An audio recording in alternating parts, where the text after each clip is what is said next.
Alors, bonjour à tous. Alors, je voulais revenir sur une petite séquence vue sur TV Liberté.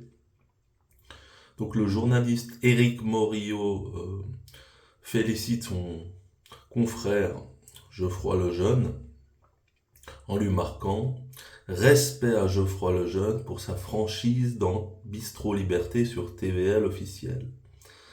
Quand on sait que quelque chose est vrai et qu'on ne le dit pas, ça devient une défaite. Vaccin Covid-19. Donc, on va écouter ce qu'il dit et puis on va voir que il s'est un peu emmêlé les pinceaux. Quand on sait que quelque chose est vrai et qu'on ne le dit pas, là pour le coup, ça devient une défaite de l'esprit, de la pensée, même de notre métier, donc on le fait pas. Il y a plein de sujets récemment, dans les années qui viennent de passer. Moi, j'ai trouvé qu'il y avait beaucoup de moments où c'était super dur de dire ce qu'on croyait être la vérité, et pourtant il fallait le faire. Je pense notamment. Tu penses à, je sais pas, à Gaza, à la mainmise du CRIF et du lobby pro-israélien sur la France? Non, regardez de quoi il parle. Notamment à la question du vaccin, qui a été pour moi une révélation. Une révélation, le vaccin, d'accord? On pouvait pas dire à un moment donné, on pouvait pas dire en tout cas on était embêté quand on disait que le vaccin empêchait la transmission, sachant que Est-ce que j'ai bien entendu? On pouvait pas dire que le vaccin empêchait la transmission? On va réécouter, hein. on pouvait pas dire à un moment donné, on pouvait pas dire en tout cas on était embêté quand on disait que le vaccin empêchait la transmission, sachant que toutes les autorités de santé le disaient.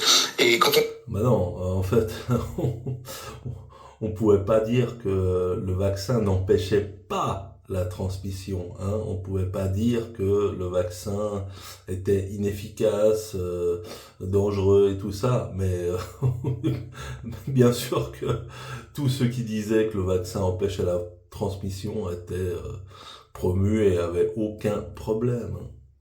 on le disait notamment sur YouTube, je suis désolé, j'espère que je ne poserai pas de problème, mais quand on le disait sur YouTube, on était censuré, la vidéo était censurée. Moi, j'ai été ultra choqué par ça à l'époque, vraiment.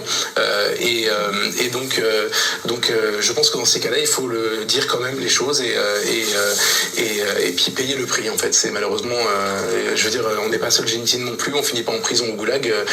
On paye un peu moins cher qu'à certaines époques de l'histoire le prix de dire la vérité, mais il faut pas lâcher là-dessus.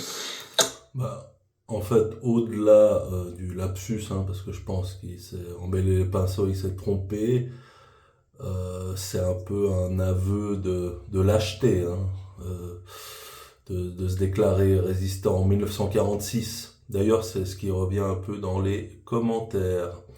Voilà, bonne journée à tous.